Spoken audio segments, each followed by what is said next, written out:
क्या आप merchant navy join करना चाहते हैं? अगर इस सवाल का जवाब हाँ है तो मैं आपको वार्न करता हूँ, रुक जाइए। इस वीडियो को आप एंड तक जरूर देखें सो दैट मर्चेंट नेवी की रियलिटी को आप जान सकें। क्योंकि आजकल इस रील्स की दुनिया में कैमरा के सामने जो कुछ दिखता है, हकीकत में ऐसा कुछ नहीं होता। आपको लग रहा होगा मैं खुद इस प्रोफेशन में हूँ तो आपको क्यों मना कर रहा हूँ। मैं बस आपको मर्चेंट नेवी का लाइफस्टाइल दिखाना चाहता हूँ सो दैट आप पहले से प्रिपेयर्ड रहो। शिप पर जाकर आपको डर ना लगे, आप इस प्रोफेशन को छोड़ ना दो। सभी को लगता है कि मर्चेंट नेवी मतलब एक एडवेंचरस लाइफ, फ्री में पूरी दुनिया घूमने को मिलेगा, एक अच्छी सैलरी मिलती है, 6 महीने घर पे रहना है और 6 महीने जहाज पर। कितना आसान काम है ये, सुनने में काफ़ी अच्छा लगता है, अच्छी यूनिफॉर्म पहनने को मिलेंगे। रुक जाइए, पहले जान लीजिए पूरी तरह से इस मर्चेंट नेवी के बारे, फिर ही आप इस प्रोफेशन में आए। इस वीडियो के थ्रू मैं आपको सारे कुछ बताने वाला हूँ। इन सब चीज़ों को देखकर लोग मर्चेंट नेवी ज्वाइन तो कर लेते हैं, पर जब शिप पर जाते हैं तो बहुत सारे लोग क्विट कर देते हैं क्योंकि उनका एक्सपेक्टेशन कुछ और होता है और इन रियलिटी मर्चेंट नेवी बिल्कुल अलग है। मैं आपको डिमोटिवेट नहीं कर रहा हूँ, बस चाहता हूँ आप अगर इस प्रोफेशन में आ रहे हैं तो पहले से प्रिपेयर्ड रहें, बिकॉज ये उतना भी आसान काम नहीं है। बहुत सारे सेक्रीफाइस करने पड़ते हैं आपको अपने लाइफ में। तो मैं आपको उन्हीं डार्क सीक्रेट के बारे में बताने वाला हूँ जो कि मर्चेंट नेवी में है, जो बहुत ही कम लोग आपको बताते हैं इनिशियल फेज में, और जो आपको शिप पर जाकर ही पता चलता है। हर एक प्रोफेशन में कुछ अच्छाई होती है तो कुछ बुराई। मैं ये नहीं कह रहा कि ये प्रोफेशन ही खराब है, बट मैं आपको सारे डिसएडवांटेज इस वीडियो के थ्रू बताने वाला हूँ सो दैट आपको पहले से पता चल जाए कि आपको क्या क्या सेक्रीफाइस करने हैं और क्या क्या डिसएडवांटेज है इस प्रोफेशन के। तो चलते हैं मर्चेंट नेवी के डिसएडवांटेज के बारे। So first is you have to stay away from your families for 6 to 8 months during your initial days।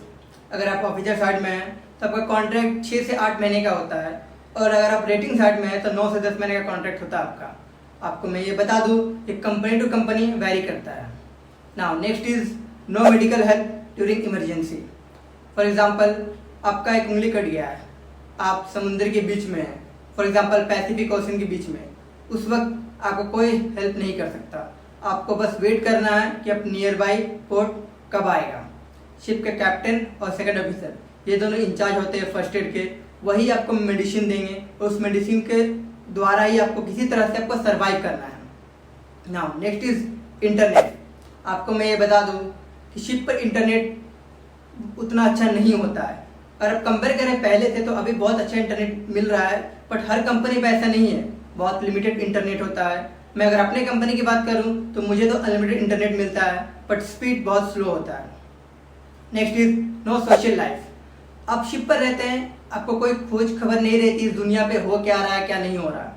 Internet है बट जैसे कि मैंने आपको बताया तो स्पीड इंटरनेट नहीं होता है, और आप काम करके अगर इतना थक जाते हैं कि आपके पास इतना वक्त नहीं होता कि फ़ोन पे अपना वक्त गुजारें, रील्स देखें, वीडियो देखें, अपने न्यूज़ के बारे में उतना सुनते रहें, इतना वक्त नहीं होता है शिप पर अगर आप लोअर रैंक पे हैं तो।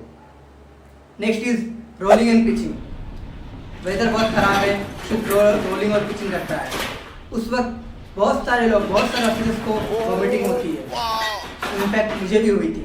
अगर आप डेक डिपार्टमेंट में हैं तो समझ लीजिए आपको ये चीज़ बहुत ज़्यादा परेशान करने वाली है, क्योंकि आप ब्रिज पे रहते हैं। ब्रिज जहाज के सबसे टॉप मोस्ट पार्ट होता है, तो वहाँ पे सबसे ज़्यादा रोलिंग और पिचिंग आप उस चीज़ को महसूस कर सकते हैं। तो ये एक बहुत बड़ा डिसएडवांटेज है, बहुत लोग इससे परेशान होकर इस प्रोफेशन को क्विट कर देते हैं। Next is never ending exams and courses. आप पूरी तरह से ये जान लें, अगर आपको मर्चेंट नेवी में रहना है तो आपको लाइफ टाइम तक कोर्स करने पड़ेंगे और आपको एग्जाम्स देने ही पड़ेंगे अगर आपको प्रमोशन चाहिए तो। Next is study.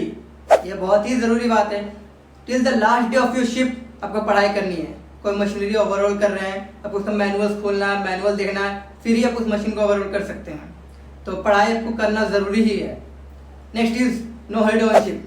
जैसे कि ये कहा जाता है जहाज पर हर एक दिन मंडे की तरह है और घर पर हर एक दिन संडे की तरह है एक सीफेयरर्स के लिए, एंड इट्स ट्रू।